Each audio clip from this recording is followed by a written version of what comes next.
Last सब्जेक्टको रूपमा हामीले अहिले यो सेमिस्टरमा डिल गर्ने भनेको हाइड्रो पावर इन्जिनियरिङ है। इरिगेसनमा कतिले राम्रो गर्नुभयो होला, कतिको चाहिँ फ्लुट बाँकी भएकोले इरिगेसन दिन पाउनु भएन होला। फ्लुट मेकानिक्स बाँकी भएकाले इरिगेसन दिन नपाउँदाखेरि त्यो क्लासमा त्यति इफेक्टिभ पनि कति ठाउँमा चाहिँ नहुने रहेछ, किनभने फ्लुट पास नभइकन इरिगेसन फर्मै भर्न पाउँदैन। त्यो हिसाबले पढ्ने इन्ट्रेस्ट पनि कम हुँदो रहेछ। तर हाइड्रो पावर फेरि फ्लुइड मेकानिक्स बाँकी छ भन्दैमा हाइड्रो पावर चाहिँ पढ्न नपाउने होइन, अथवा एक्जाम दिन नपाउनु होइन, पाउनुहुन्छ। पहिला दुईटैलाई ब्यारियर दिएको थियो, अहिले चाहिँ अब नयाँ उसमा चाहिँ फ्लुइड पास नभइकन इरिगेसन चाहिँ दिन पाउँदैन, हाइड्रो पावर दिन पाउँछ। खास दुई तिन दिन नपाउने नै हो, किनकि सबै वाटर रिलेटेड सब्जेक्टको बेसिक फन्डामेन्टल चिज चाहिँ हामीले फ्लुइड मेकानिक्समा पढ्छौँ भने त्यो बेसिक कुरा थाहा नभइकन पछाडिको कोर सब्जेक्ट पढ्छु अथवा त्यसको अरू नयाँ कोर्सहरू पढ्छु भन्दाखेरि गाह्रो हुने हो। गाह्रो भनेको इरिगेसनमा हाइड्रो पावरमा अगाडिका फन्डामेन्टल चिजहरू कसरी आयो त्यहाँ डिटेल गर्दैन क्या। त्यहाँनिर तपाईँले पढ्नुभयो भनेपछि यो डाइरेक्ट एप्लाई यहाँ हुन्छ, इरिगेसनमा हुन्छ, हाइड्रो पावरमा हुन्छ। अलमोस्ट कोर्सहरू तपाईँको इरिगेसनका अथवा हाइड्रो पावरकामा पनि अलमोस्ट हेर्ने हो भने 30 देखि 40 क्वेसन जुन क्वेसन छ फ्लुइड मेकानिक्स र हाइड्रोलिक्ससँग रिलेटेड क्वेसनै हुन्छ, अथवा फ्लुइड मेकानिक्स, हाइड्रोलिक्स र हाइड्रोलोजी नै रिपिटेड क्वेसन धेरै आउँछ।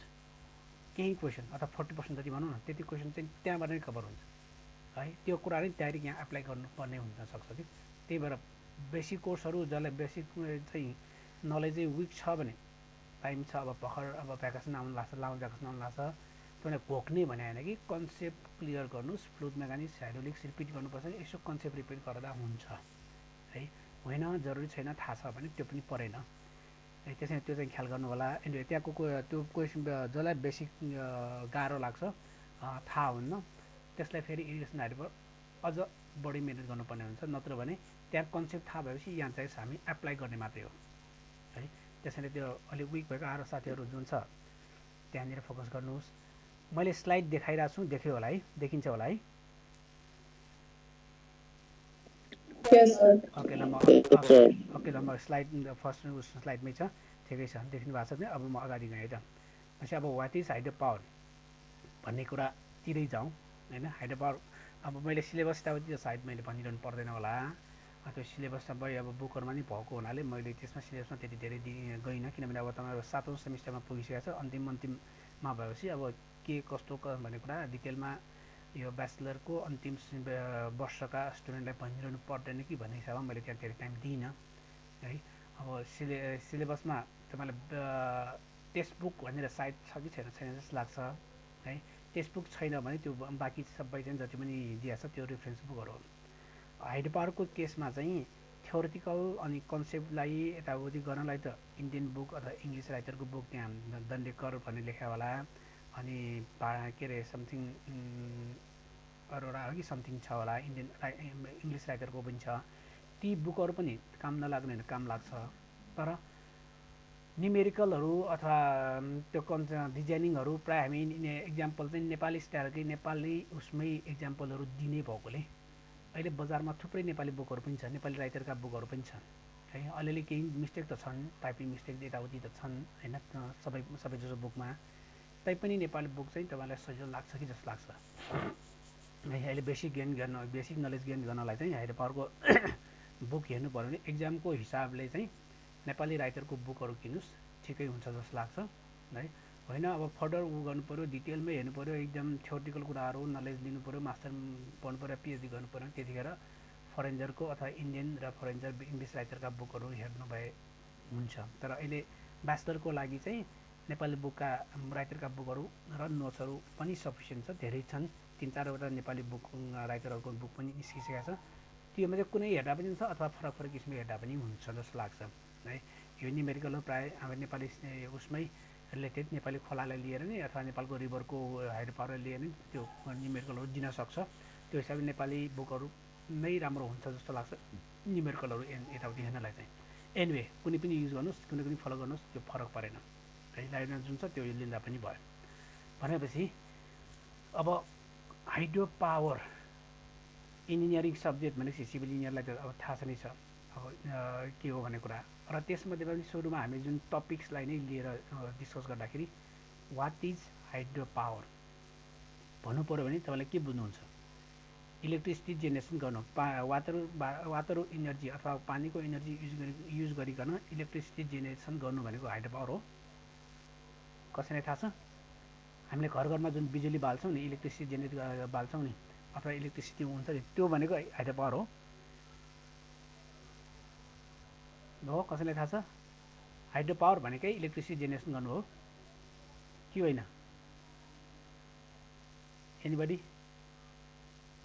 कसैलाई आइडिया छ वाटरबाट इलेक्ट्रिसिटी जेनेरेट गर्ने सर होइन वाटरबाट इलेक्ट्रिसिटी जेनेरेट गर्ने भनेको हाइड्रो पावर हो है यस सर त्यस्तै लाग्छ हो सबैलाई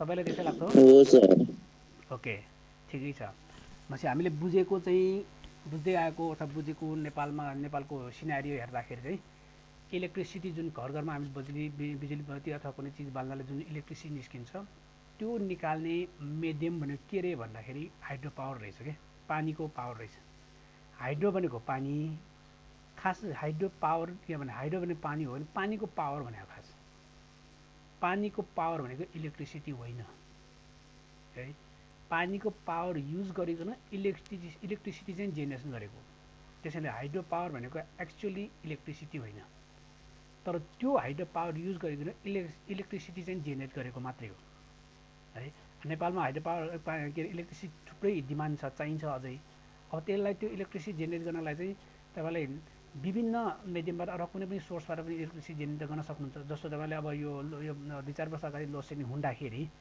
तपाईँले सोलर प्यानल होइन सोलर घर घरमा कति ठाउँमा चाहिँ घर घरमा सोलरहरू राखेको छ सोलर भनेको प्यानल राख्यो सोलर इनर्जीबाट पनि त बिजुली बालेकै छ नि त मान्छे इलेक्ट्रिसिटी निकाल्नलाई अथवा इलेक्ट्रिसिटी बाल्नलाई बत्ती बाल्नलाई पानी नै चाहिन्छ पानीको इनर्जी चाहिन्छ भने त छैन सोलर प्यानल राखेर पनि तपाईँले बिजुली बालेकै छ तपाईँको कलेजको लाइब्रेरी ब्लकमा माथिपट्टि टपमा विन्ड हावाले टर्बाइन घुमाएर इलेक्ट्रिसिटी निकालेको त्यहाँ इन्स्ट्रुमेन्ट राखेको छ है भनेपछि हावाले पनि टर्बाइन घुमाएर इलेक्ट्रिसिटी निकाल्न मिल्छ भने त त्यहाँ पनि त पानी चाहिएन होइन त्यहाँ पनि त पानी चाहिएन अनि कतै कतैमा थर्मल प्लान्ट पनि सुन्नुभएको होला काठ दाउरा अथवा कोइलाहरू बालेर त्यहाँबाट स्टिम निकालिकन टर्बाइन घुमाइकन पनि इलेक्ट्रिसिटी निकालेको छ त्यहाँ पनि त इलेक्ट्रिसिटी चाहिँदैन होला के अरे पानी चाहिँदैन होला भनेपछि यसरी इलेक्ट्रिसिटी निकाल्नु अथवा इलेक्ट्रिसिटी जेनेरेसन गर्नु भनेको हाइड्रो पावर होइन है होइन हाइड्रो पावर भनेको हाइड्रो मिन पानी हो पानीको पावर बस त्यति हो पानीको पावर मात्रै हाइड्रो पावर हो अब हाइड्रो त्यो इलेक्ट्रिसिटी निकाल्न चाहिँ अघि जुन मैले इक्जाम्पल दिएँ नि सोलर भन्ने होला विन्ड पावर भन्ने होला होइन थर्मल प्लान्टहरू भन्ने होला त्यस्तै न्युक्लियर डिफ्युज गरेर पनि गर्न सकिन्छ त्यो भन्ने होला ती सबै तरिकाले इलेक्ट्रिसिटी निकाल्न सक्दै पनि अथवा चान्स हुँदै पनि नेपालमा चाहिँ हाइड्रो पावर पानीको पावर प्रयोग गरिकन इलेक्ट्रिसिटी निकालिन्छ नेपालमा त धेरै देशमा हो अथवा अरू देशमा पनि हो तर स्पेसली नेपालमा त त्यही मात्रै छ अहिले धेरै कुनै त्यो थर्मल के अरे सोलर प्लान्ट त सानोतिनो डोमेस्टिक युजमा अलिअलि मात्रै होला अदरवाइज हाइड्रो पावर पानीको पावर युज गरिकन इलेक्ट्रिसिटी निकालेको पाइन्छ है किन भन्दा त्यो चाहिँ रिलायबल भयो क्या रिलायबल र इफिसियन्सी बढी हुने र सजिलो भयो क्या हामीले जसै पनि इलेक्ट्रिसिटी निकाल्ने हो अब कुन तरिकाले इलेक्ट्रिसिटी निकाल्ने धेरै तरिकाहरू भए त्यसमध्येमा नेपालको लागि चाहिँ हाइड्रो पावर चाहिँ सजिलो भयो सस्तो भयो इफिसियन्सी भयो त्यही भएर हाइड्रो पावरबाट जुन इलेक्ट्रिसिटीसम्म निकाल्छौँ सिम्पली हेरेर हामीले हाइड्रो पावर भन्नासाथ इलेक्ट्रिसिटी जेनेरेसन भन्छौँ अब यो हाइड्रो पावर सबै पढिसकेपछि हामीले एज अ सिभिल इन्जिनियरले अब हाइड्रो पावर भनेको इलेक्ट्रिसिटी जेनेरेसन भन्न पाउँदैन होइन हाइड्रो पावर भनेकै पानीको पावर त्यो पानीको पावरमा डेभलप गर्ने कति ठाउँ मेसिन चलाउँछ कति ठाउँ फ्याक्ट्री चलाउँछ कति ठाउँ के चलाउँछ विभिन्न चिज चलाउन सकिन्छ भनेपछि पानीको पावर भनेको हाइड्रो पावर तर त्यो पानीको पावर युज गरिकन होइन त्यो इनर्जीलाई कन्भर्ट गरिकन इलेक्ट्रिकल इनर्जीसम्म कन्भर्सन गर्ने काम चाहिँ गरिन्छ हाइड्रो पावर इन्जिनियरिङमा है हाइड्रो पावर इन्जिनियर अथवा इलेक्ट्रिसिटी निकाल्नलाई बढी जसो हाइड्रो पावर युज गर्छ भन्दा भयो तर इलेक्ट्रिसिटी जेनेरेसन भनेको हाइड्रो पावर होइन हाइड्रो पावर इन्जिनियरिङ सब्जेक्ट चाहिँ इलेक्ट्रिसिटी जेनेरेसनसम्म चाहिँ हो, तर हाइड्रो पावर भनेको इलेक्ट्रिसिटी होइन है। तर यो फिगरमै हेर्नुभयो भने तपाईँलाई यहाँ पानी यसरी माथिबाट यो अब रिजर्भर पनि हुनसक्छ, खोलाको पानी पनि हुनसक्छ। यो चाहिँ यसरी बग्ने भयो, बग्दाखेरि यो के कहाँ बग्छ के बग्छ भने टनलमा बग्ला, क्यानलको थ्रु हुँदै बग्ला, पाइपको थ्रु हुँदै यसरी बग्ला। त्यो बगेको पानीले यो टर्बाइन भन्ने एउटा डिभाइस छ, हामी पछाडि च्याप्टर लास्टमा हामी यसमा डिटेलमा पढ्छौँ। टर्बाइनमा यसमा स्ट्राइक गर्ने भयो, ठोकिने भयो। टर्बाइनमा ठोकेपछि यो टर्बाइन घुम्छ, टर्बाइन घुमिन्छ भनेको यो एक किसिमको पाङ्ग्रा हो, व्हिल हो। त्यो व्हिल घुम्ने भयो, घुम्ने भनेको यो घुम्ने भनेकै यो मेकानिकल इनर्जीमा कन्भर्ट गरेको भयो। पानीको इनर्जी अथवा हाइड्रोलिक इनर्जी मेकानिकल इनर्जीमा कन्भर्ट भयो। यहाँ ठोकेपछि यो घुम्छ, घुमेपछि मेकानिकलमा कन्भर्ट भयो। पछि अनि यो टर्बाइनसँगै यसरी भर्टिकली यो साफ्ट भनेको पिलर जस्तै सर्कुलर सिलिन्ड्रिकल सेपको यो अट्याच गरेको हुन्छ। टर्बाइन घुम्छ, साफ्ट घुमेपछि माथिपट्टि यहाँ जेनेरेटर हुन्छ है। बेसिक इलेक्ट्रोनिक्स पढ्नुभयो होला, बेसिक इलेक्ट्रोनिक्स जेनेरेटर भन्ने पढ्नुभएको हुनुपर्छ। अथवा यो म्याग्नेटको कम्बिनेसन, तपाईँले नर्थ साउथ भनेको म्याग्नेटलाई घुमायो भने म्याग्नेटिक फिल्ड जेनेरेट हुन्छ है। म्याग्नेटलाई घुमाउँदा अथवा म्याग्नेट भएको वरपर चाहिँ कन्डक्टरलाई घुमायो भने पनि इलेक्ट्रोमोटिभ फोर्स इएमएफ है, म्याग्नेटिक फिल्ड जेनेरेट गरेर इलेक्ट्रोमोटिभ फोर्स इएमएफ जेनेरेट हुन्छ। भनेपछि यो जेनेरेटर भनेको म्याग्नेट भएको हो, कम्बिनेसन हो।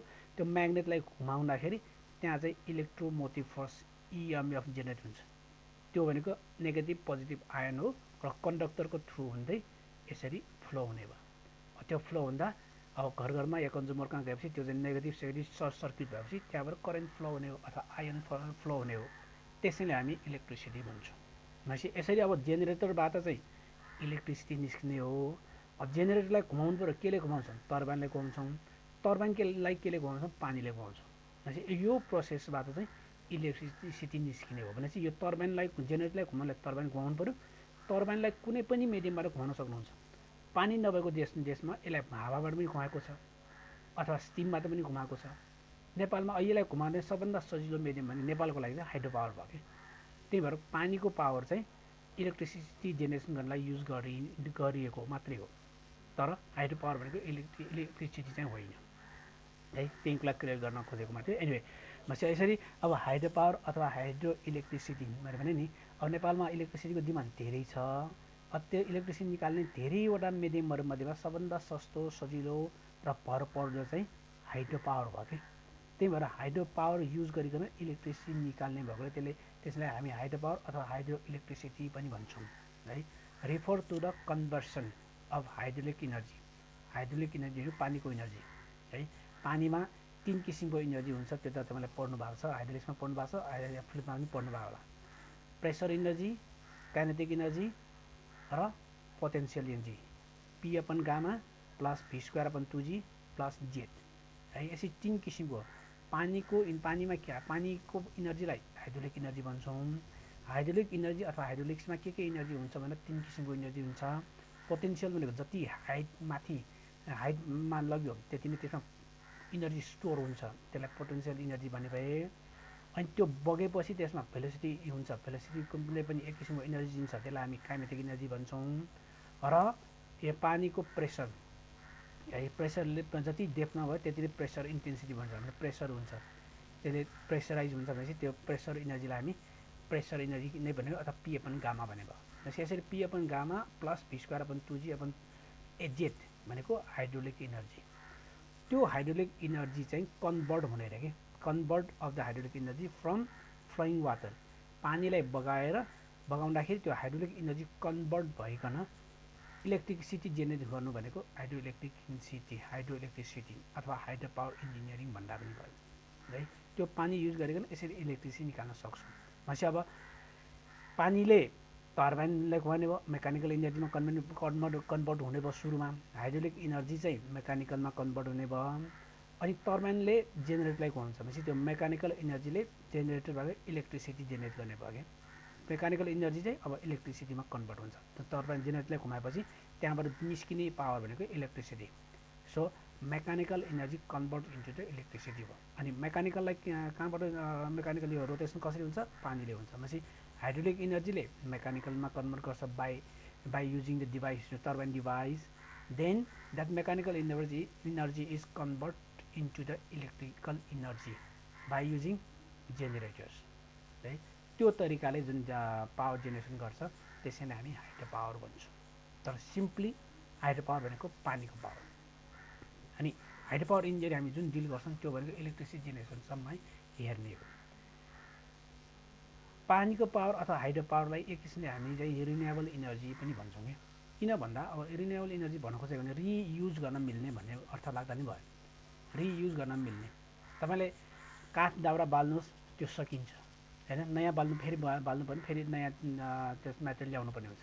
भनेपछि त्यो चाहिँ कन्ज्युमेबल भयो, त्यो रिन्युएबल होइन है। तर हाइड्रो पावर अर्थात् केले निस्किन्छ पानीको पावरले। यो पानी बगाउँछौँ, यो टर्बाइनलाई ठोकिन्छ, टर्बाइन यो पानी चाहिँ यो टर्बाइनले कन्ज्युम गर्ने होइन, यसले खाने होइन, त्यो पानी फेरि ड्रप भएर अन्त युज हुन्छ, तल जान्छ, बग्छ। भनेपछि यो पानी यहाँ युज भयो, फेरि तल जान्छ, फेरि रिसाइकल भयो, अनि अरू चिजमा युज हुने भयो। त्यो हिसाबले यो रियुज हुने भएकोले यसलाई हामी हाइड्रो पावरलाई रिन्युएबल इनर्जी पनि भन्न सक्छौँ है। यो हाइड्रोलोजिकल जुन सर्कल छ त्यो चाहिँ प्रोसेस तलमा यो चाहिँ भइराख्ने भएकोले यो रिन्युएबल इनर्जी हो है। ओके, यति भएपछि हाइड्रो पावरले कन्सेप्ट बुझ्नुभयो होला। भनेपछि यसरी यो टर्बाइनको थ्रुबाट त यो मेकानिकल यो रोटेसन हुने भए, रोटेसन भएपछि जेनेरेटर रोटेसन हुन्छ, जेनेरेटर रोटेसन भएपछि म्याग्नेटिक फिल्ड जेनेरेट गर्छ भने त्यो म्याग्नेटिक फिल्ड र कन्डक्टरको जुन म्याग्नेटिक फिल्डमा कता त्यो प्रोसेसिङ गरेपछि त्यहाँबाट इलेक्ट्रोमोटिभ फोर्स इएमएफ जेनेरेट हुन्छ है, जसलाई जुन चाहिँ जेनेरेटरको थ्रुबाट जेनेरेट हुने भयो। त्यसपछि त्यसलाई अब स्विचिङ यार्ड हुँदै ट्रान्सफर्मरको थ्रु हुँदै ट्रान्समिसन लाइन हुँदै यसरी कन्ज्युमरसम्म डिस्ट्रिब्युट गरिन्छ। यसैले हामी हाइड्रो पावर भन्छौँ है। ओके, अब त्यसो भए अब कुनै पनि हाइड्रो पावरमा होइन साँच्चै अब कति पावर हुँदो रहेछ भनेको झट्टै निकाल्दा अथवा भन्नु पऱ्यो भने कति हुन्छ त्यो कुरा चाहिँ थाहा पाउँ। जस्तो अब बेला बेलामा तपाईँलाई न्युज त आएको हो, अथवा तपाईँलाई काठमाडौँ उपत्यकामा त्यो बागमती रिभर जुन छ पशुपतिको नजिकै जुन बागमती रिभर बगिरहेछ नि, त्यो कहाँबाट बग्छ बिस्तारै त्यहाँबाट सर्लाइ हुँदै जान्छ। अथवा काठमाडौँमा यो सपोज काठमाडौँमा त्यो बागमती रिभरको पानीलाई चाहिँ चोबारमा हाइट छ होइन, चोबारको थ्रो हुँदै तलपट्टि पानी जाने हो। चोबारतिर चाहिँ यदि हाइड्रो पावर निकाल्यो भने कति पावर निस्किन्छ भनेर त्यो रिसर्च भएको अथवा त्यहाँ पावर निकाल्न सकिन्छ भन्ने कुरा आएको थियो। एनिवे सपोज त्यही बागमतीको खोलामा जुन बगिरहेको पानी छ त्यो पावरबाट चोबारमा यदि पानी के अरे हाइड्रो पावर निकाल्ने हो भने कति पावर निस्किन्छ भने कसैले सोध्यो भने कमसेकम अब यो हाइड्रो पावर पढिसकेपछि यति हो है भनेर तपाईँले भन्न सक्नुपर्ने हुन्छ। पछि कुनै पनि प्रोजेक्ट सुरु गर्नु पर्यो भने त्यहाँनिर कति पावर निस्किन्छ भन्ने कुरा कसरी थाहा पाउने अथवा के हो फर्मुला, त्यसलाई हामी डिस्कस गरौँ है। सपोज अब पानी बग्ने यो माथिबाट रिजर्भरबाट हुनसक्छ अथवा खोला भयो, हाई लेभलमा रिभर भयो, यहाँबाट पानी लिन्छौँ भने यहाँबाट इन्टेक यहाँबाट भयो, त्यो पानी यसरी क्यारी हुँदै कन्भे हुँदै पावर हाउससम्म जान्छ। पावर हाउसमा टर्बाइन हुन्छ, टर्बाइनको माथि जेनेरेटर हुन्छ अनि इलेक्ट्रिसिटी निस्किने भयो। भनेपछि यो पानी चाहिँ बगाउने भयो क्या। यो सोर्स चाहिँ हाइटमा हुन्छ, त्यसको आरएल तेरी हुन्छ, त्यहाँबाट यसरी पानी बगेपछि पावर हाउससम्म खसारिन्छ। यो पानी यसरी तल खस्ने भयो। त्यसपछि टर्बाइन घुम्छ, टर्बाइन घुमेपछि इलेक्ट्रिक जेनेरेटर घुम्दै जेनेरेटरपछि इलेक्ट्रिसिटी निस्किने भयो भने सोर्सदेखि यो बटमसम्मको अथवा तेललेसको जुन लेभल छ यो सम्मलाई हामी ग्रस हेड भन्छौँ। पानी माथि खसाल्यो कुन पोइन्टमा खस्ने भयो त्यो दुईटाको हाइट डिफ्रेन्टले चाहिँ ग्रस हेड अथवा हाइट डिफ्रेन्ट भन्न खोजेको एसजी है। तर नेट हेड भनेको यसरी पानी खस्दाखेरि यसरी पानी बग्दाखेरि यहाँ पनि त केही लसेस हुन्छ नि त होइन। यो टनल होला या क्यानल होला या पाइप होला या फ्रिक्सन लस होला या इभापोरेसन लस होला, भने सर्टेन लस त यहाँ पनि हुन्छ। यसरी ग्रस हेडमा यो जुन इनर्जी छ नि यहाँ बग्दाखेरिको लस जुन छ इनर्जी छ त्यसलाई हामी वाटर कन्भेयन्स लसेस भन्छौँ, अथवा त्यो लसेस घटाएर बाँकी भएको जो इनर्जी छ त्यो भनेको यहाँ यो टर्बाइनमा आउने इनर्जी भयो। त्यो इनर्जीलाई इन टर्म्स अफ हेडमा नाप्ने हो भने यो जुन हेड छ यो टर्बाइनदेखि यहाँसम्मको हेड जुन छ लसेस घटाएर बाँकी भएको हेड जुन छ त्यसलाई नेट हेड भन्छौँ।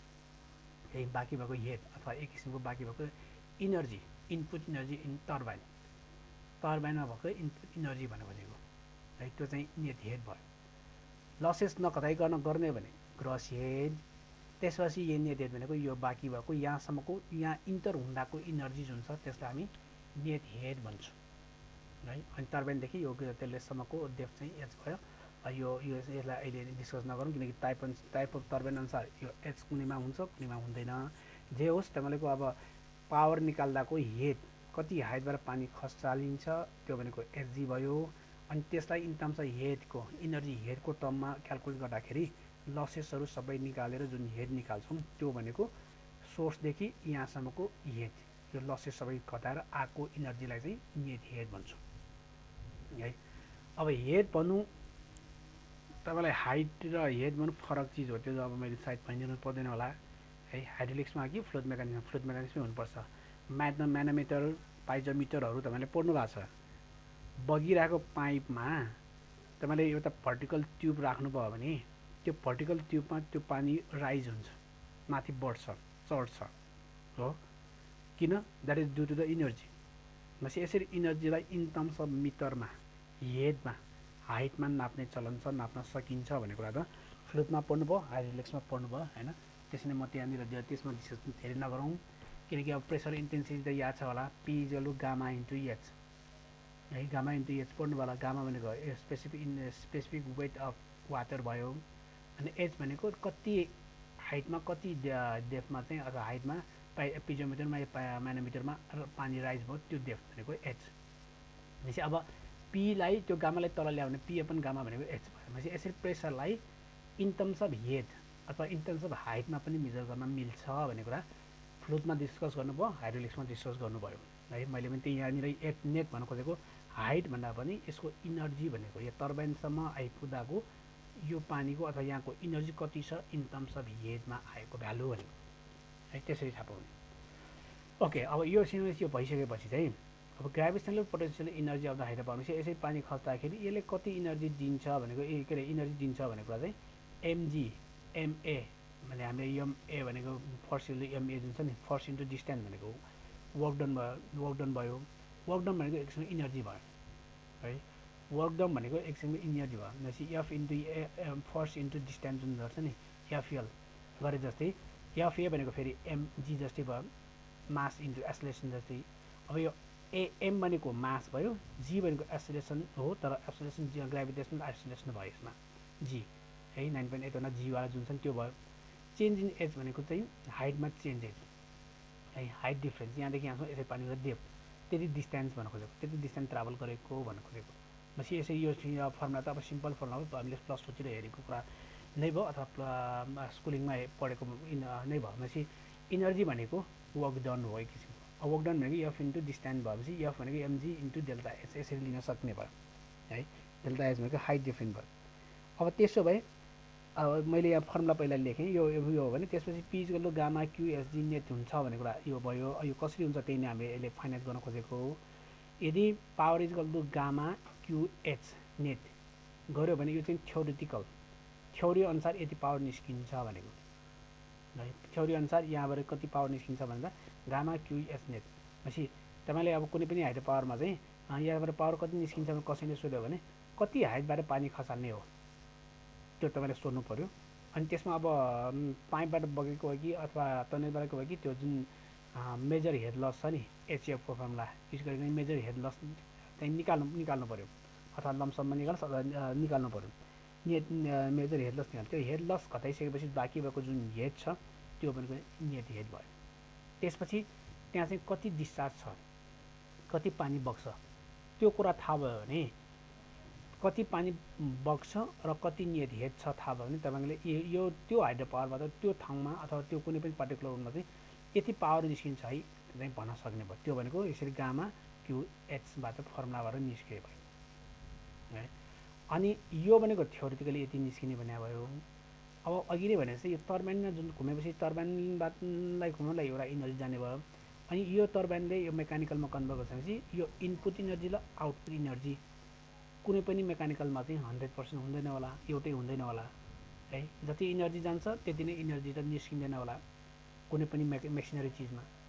अब त्यो निस्किँदैन भने त्यहाँबाट जुन लसेस भयो नि त्यो लसेस घटाएर बाँकी भएकोलाई जुन हामी इफिसियन्सी भन्छौँ। भनेपछि यसरी टर्बाइनको इफिसियन्सी एउटा होला, त्यसै इलेक्ट्रिसिटीबाट अर्को इफिसियन्सी होला, यो ट्रान्समिसन इलेक्ट्रिसिटी ट्रान्समिट गर्दाको इफिसियन्सी एउटै होला, किनकि हामीले ओम्स ल होइन इलेक्ट्रिकलमा इलेक्ट्रिसिटीमै होला, बेसिक इलेक्ट्रिक्समा त्यो पढ्नु भयो होला। भनेपछि यसरी इलेक्ट्रिसिटी ट्रान्सफर गर्दाखेरि त्यो कन्डक्टरहरूमा पनि लसेस हुन्छ। भनेपछि यसरी लसेस घटाएर बाँकी भएकोलाई चाहिँ हामी इफिसियन्सी भन्छौँ। भनेपछि यसरी इफिसियन्सीले मल्टिप्लाई गरिसकेपछि जुन भ्यालु आउँछ त्यो भनेको एक्चुअलमा प्रोडक्सन अथवा एक्चुअलमा पावर कति निस्किन्छ भने यहाँबाट थाहा पाइन्छ। इटा भनेको इफिसियन्सी, यसरी इफिसियन्सीले मल्टिप्लाई गर्दा बल्ल एक्चुअल एभाइलेबल पावर निस्किन्छ। अब टर्बाइनले निकाल्ने हो भने टर्बाइनको इफिसियन्सी मल्टिप्लाई गर्ने भनेपछि पावर पनि टर्बाइनबाट निस्किने भयो। कन्ज्युमरसम्म पावर कति पुग्छ भने निकाल्नु पऱ्यो भने यसरी कन्ज्युमरसम्मको इफिसियन्सी मल्टिप्लाई गर्ने भयो। भनेपछि यसरी इटा गामा क्युएच भनेको चाहिँ एक्चुअल पावरको फर्मुला भयो।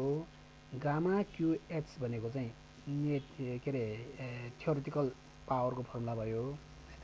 फर्मुला अथवा यो फर्मुलाबाट निस्किने भयो है। अब यही फर्मुला चाहिँ कसरी आउँछ त्यो कुरालाई म यहाँ डिस्कस गर्छु। अब जस्तो अहिलेकै फिगर हो यो। अब यो रिभर पनि हुनसक्छ अथवा रिजर्भर पनि हुनसक्छ। सपोज यहाँ मैले रिजर्भरै लेखेँ, यो रिजर्भर अथवा कुनै रिजर्भरमा पानी जम्मा गरियो, यसलाई कति थ्रु कुनै इन्टेकबाट यसरी पानी खसाल्दै टर्बाइनसम्म पानी पुर्यायो भने यो पोइन्टलाई हामी पोइन्ट 1 मानौँ। यो टर्बाइनको जुन एक्सिस पोइन्ट छ त्यसलाई पोइन्ट 2 भनौँ। अथवा यहाँबाट जुन यसरी पानी निस्केपछि टर्बाइन घुमाउने हो नि त, भनेपछि त्यो पोइन्ट टर्बाइन घुम्ने ठाउँलाई चाहिँ पोइन्ट 2 मानौँ है। दुईवटा पोइन्ट गरौँ। त्यसपछि अब दुईवटा पोइन्टलाई गरिसकेपछि तपाईँले बर्नरिज इक्वेसन पढ्नु भएको छ है। बर्नरिज इक्वेसन पढ्नु भएको छ। के हो बर्नरिज इक्वेसन भनेको के हो, कसलाई थाहा छ ल भनौँ त? कसैलाई आइडिया छ बर्नरिज इक्वेसन भनेको?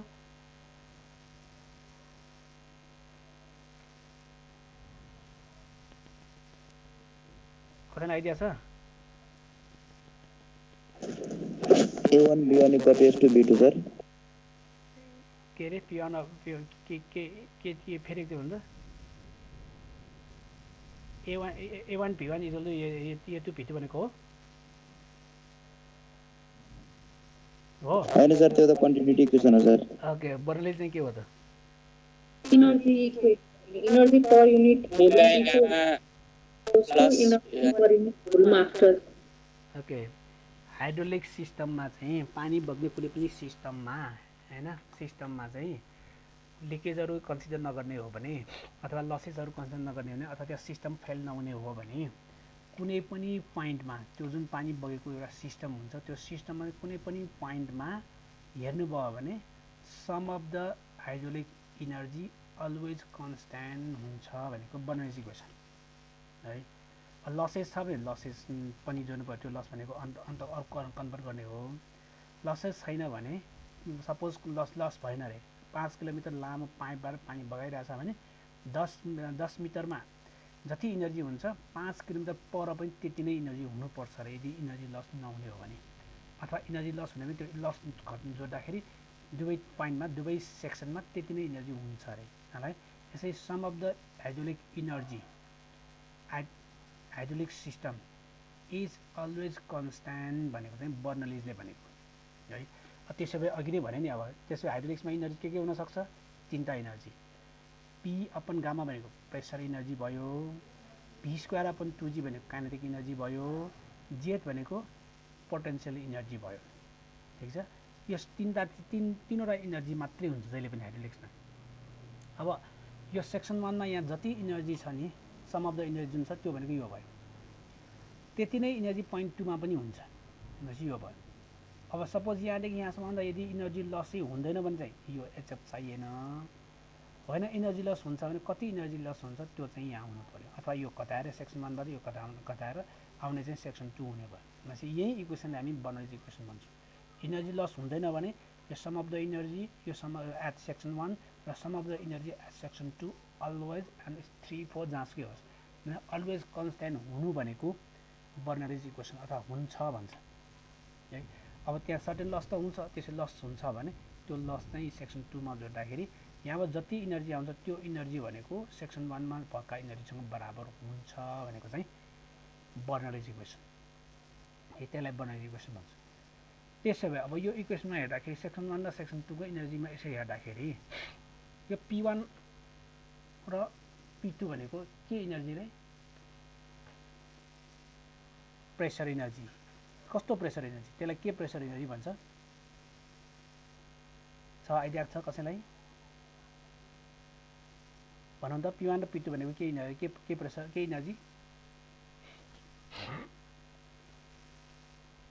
Okay water pressure energy pressure energy त हो तर एटमोस्फेरिक प्रेसर इनर्जी के एटमोस्फेरिक भन्नाले तपाईले तीन किसिमको प्रेसर पनि पढ्नु भएको छ हाइड्रोलिक्समा है गज प्रेसर एटमोस्फेरिक प्रेसर र एब्सोल्युट प्रेसर तीनवटा पढ्नु भएको होला है अब मैले यहाँ डिटेलमा जान्न तर के हो सिम्पली अझै भनौँला एटमोस्फियरमा भएको प्रेसर भनेको एटमोस्फेरिक प्रेसर भयो त्यसलाई मेजर गर्दाखेरि तपाईले दुई किसिमले मेजर गर्न सक्नुहुन्छ एउटा चाहिँ गज प्रेसरको रूपमा एउटा चाहिँ एब्सोल्युट प्रेसरको रूपमा जसरी जी स्मल जी को भ्यालु 9.81 भनेर हामी नर्मली त्यति दिन्छौँ नि एक्चुअली त 9.81 होइन कतै 10 होला कतै 9.1 होला कतै 9 समथिङ होला एभरेजमा 9.81 भनेको ग्रेभिटेसनल फोर्स चाहिँ जी स्मल जी इक्वल्स टु 9.81 चाहिँ एभरेजमा हो अर्थ एक्ज्याक्टली स्पेरिकल पनि छैन हैन तपाईले यो काठमाडौँको जी को भ्यालु र माउन्ट एभरेस्टमा जी को भ्यालु फरक हुन्छ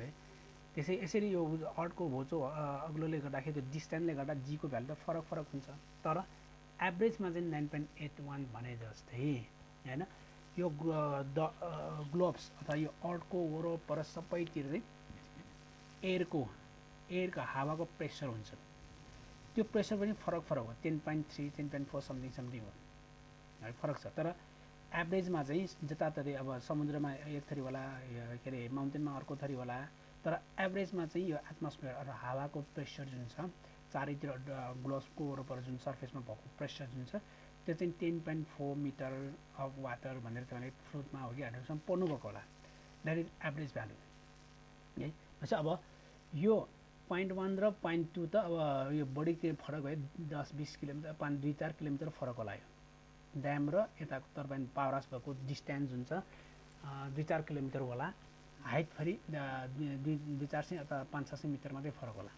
यसै 500 मिटरमा अघि नै भने नि माउन्ट एभरेस्टमा प्रेसरको इनर्जी र समुद्रतिरको मा चाहिँ प्रेसरको इनर्जी फरक हुन्छ हावाको प्रेसर फरक हुन्छ तर त्यो धेरै किलोमिटर फरक भयो यो 0.1 0.2 भनेको लगभग 1-2 किलोमिटर 1 किलोमिटर हाइटको हिसाबले 1 किलोमिटर पनि हुँदैन 300-400 मिटर होला त्यही भएर यहाँको एटमोस्फियरिक प्रेसर यहाँको हावाको प्रेसर र यहाँको हावाको प्रेसर र एटमोस्फियरको प्रेसर लगभग एउटै हुन सक्छ भन्ने एजुम गर्ने हो भने यो एटमोस्फियरिक प्रेसर यो र यो 0 बराबर हुन सक्छ है यो बराबर मान्नुहुन्छ भने त्यो चाहिँ एब्सोल्युट प्रेसर भयो एब्सोल्युट प्रेसर भनेको एटमोस्फियरिक प्रेसर र अरु प्रेसर के रे प्रेसर चाहिँ लाई एटमोस्फियरिक प्रेसरलाई 0 नमानिकन मेजर गरेको एब्सोल्युट प्रेसर अनि लोकल एरियामा एटमोस्फियरिक प्रेसर जुन छ त्यसलाई 0 मानिन्छ भने द्याट इज गज प्रेसर है त्यो फरक छ यदि तपाईले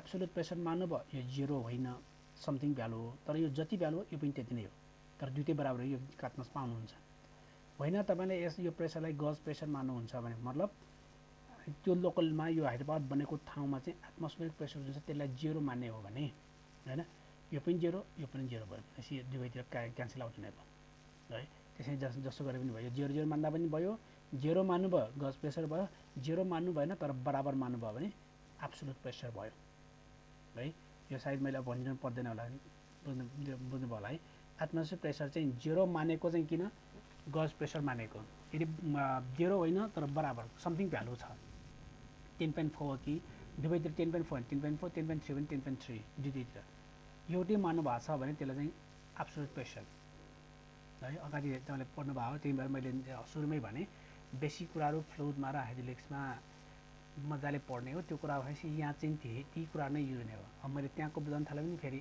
यहाँ त सबै चिज त सम्भव हुँदैन तर सम्भव भएसम्म बुझाउँला ल ठिकै छ अझै कन्फ्युज छ कसैलाई यो एब्सोल्युट र गजमा यदि कन्फ्युज छ भने म सानो एक्जाम्पल दिन्छु एउटा जस्तो एउटा केमिस्ट्री अथवा फिजिक्स ल्याबमा कति ल्याबमा त्यसले वेटिङ के अरे वेट गर्ने एउटा ब्यालेन्स त डिजिटल ब्यालेन्स र समथिङ त देख्नुभयो होला ल्याबमा है एउटा जग चाहिँ सुरुमा जुन पानी राख्ने जग छ नि सुरुमा डिजिटल त्यो जुन ब्यालेन्स नाप्ने तराजु छ नि डिजिटल ब्यालेन्स त्यसलाई 0 सेट गरौँ त्यसपछि खाली जग त्यहाँ राख्नुहोस् हैन सर्टेन रिडिङ दिन्छ वेटको सर्टेन वेट दिने भए त्यसमा पानी खन्याउनुस् अर्को रिडिङ आउने भयो भनेपछि जुन लास्ट रिडिङ आयो नि त्यो भनेको पानी र जगको रिडिङ भयो हो एउटा केस हो अर्को केस हामी के गर्न सक्छौं सुरुमै त्यो जुन डिजिटल वेट छ नि त्यसमा जग सुरुमै राख्ने जग राख्ने अब 0 सेट गर्नुस् रिडिङमा 0 सेट गर्नुस् जग पहिला राख्ने अनि रिडिङमा चाहिँ 0 सेट गर्ने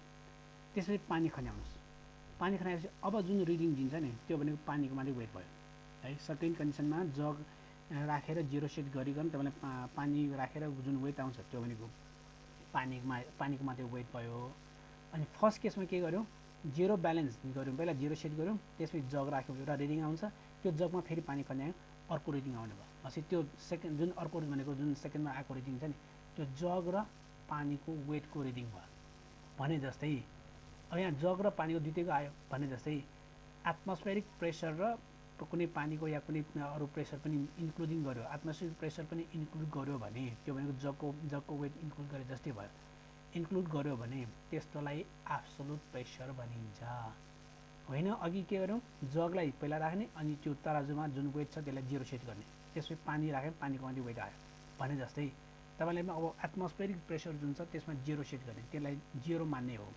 मान्ने त्यसपछि पानीको प्रेसर या अरु कुनै प्रेसर आयो त्यो जुन एटमोस्फेरिक प्रेसरलाई 0 मानिकन जुन तपाईले प्रेसर मेजर गर्नु भएको छ दैट इज गज प्रेसर फरक त्यो है ओके त्यही भनेको चाहिँ यहाँ इक्वल 0 गर्नु पर्छ यो गज प्रेसर यहाँ र यहाँ एउटै हुन्छ अथवा 0 हुन्छ भनेको अथवा एटमोस्फेरिक प्रेसरलाई नेग्लेक्ट गरेको है त्यसपछि यो p जुन यहाँ छ यहाँबाट जुन यो इन्टेक यहाँको भेलोसिटी र यहाँको भेलोसिटीमा चाहिँ कम्प्यारेटिभली यहाँ चाहिँ के हुन्छ स्टिमबाट पानी आउँछ यहाँ थकिन्छ थकेर बिस्तारै यसरी फोमरे जस्तै फर्मेसन हुन्छ 0 नै हुने त होइन तर टेन्स 0 हुन्छ यहाँ टेन्स 0 हुन्छ है अनि त्यसको कम्प्यारेटिभमा यो जुन यो फ्लो आएर टर्बाइन 2 मा थकिने अथवा यहाँ बग्ने जुन भेलोसिटी छ त्यो एकदम धेरै हाई हुन्छ सिग्निफिकेन्टली यो एकदमै धेरै हुन्छ भनेपछि 2 मा भएको भेलोसिटी भन्दा 1 मा भएको भेलोसिटी एकदम थोरै हुने भएकोले यहाँको जुन भेलोसिटी त्यसलाई एक किसिमले नेग्लेक्ट गर्न मिल्छ भनेको भनेपछि खोलाबाट आएको भेलोसिटी जुन ड्याममा यसरी ठोकिन आएको भेलोसिटी त्यसलाई एप्रोच भेलोसिटी भन्छौँ एप्रोच भेलोसिटी चाहिँ एकदम थोरै भएकोले यसलाई नेग्लेक्ट गर्न सकिन्छ नेग्लेक्ट नगर्दा नि हुन्छ सिम्प्लिफाई गर्नलाई नेग्लेक्ट गर्न सक्नुहुन्छ हैन नगर्दा भए त्यो कन्सिडर गर्ने यो राख्ने अनि यो नेग्लेक्ट गर्ने भने यो चाहिँ 0 भयो हो त्यो स्मल भएकोले यसलाई नेग्लेक्ट गर्न मिल्छ भनेको neglect as it is a small value हो त्यसो यो पनि 0 भयो हैन यो पनि 0 भयो यो काट्यो यो पनि काट्यो है अब यो पनि 0 मान्यो नेग्लेक्ट गर्ने यो पनि नेग्लेक्ट गर्यो भने अब बाँकी भयो के त यो यदि चारवटा बाँकी भयो भनेपछि अब v2 लाई एकातिर राख्ने हो भने then v2 square upon 2g equals to z1 यो z2 उता गएपछि माइनस z2 माइनस h बने भयो हो यसलाई हामी के भन्छौँ त काइनेटिक भेलोसिटी भन्छौँ भनेपछि अब यो जुन यो पनि हाइट भयो यो पनि हाइट भयो h1 माइनस h2 गर्नुस् यो हाइट डिफरेन्ट आउने भयो हैन h को चिन्ता गर्दाखेरि यहाँबाट जुन आउँछ त्यो चेन्ज इन हाइट भनेको यही हो चेन्ज इन हाइट z1 यहाँको हाइट र यहाँको हाइटको डिफरेन्स अनि के रे हेड लस पनि माइनस गर्दा आएको जुन छ त्यो चाहिँ हाइटमा चेन्जेस भनेको यो भयो यसरी v square upon 2g root over के रे इक्वल्स टु डेल्टा h भयो भने v इक्वल अब के भने भयो त root over 2gh root over 2gh यसरी रुट ओभर 2gh आएको जुन कुरा तपाईलाई ओरिफिस भित्रमा पनि पढ्नु भएको होला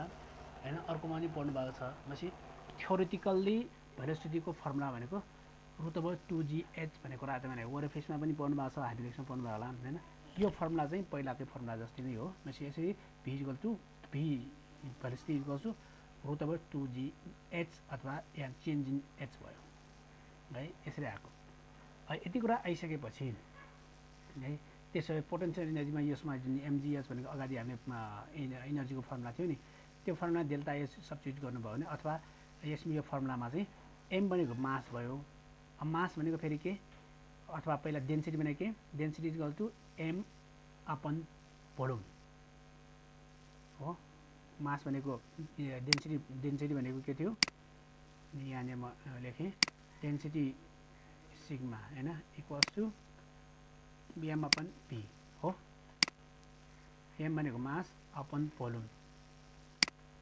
यो हो है पहिला हामी सुरुदेखि नै हामी पढेको कुराहरु अथवा बेसिक फ्लुइड मेकानिक्समा बेसिक 4वटा फर्मुला मध्येमा सुरुको फर्मुला यो भयो फन्डामेन्टल फर्मुला। भनेपछि अब मास इक्वल अब के भन्यो त रो इन्टु पी भयो।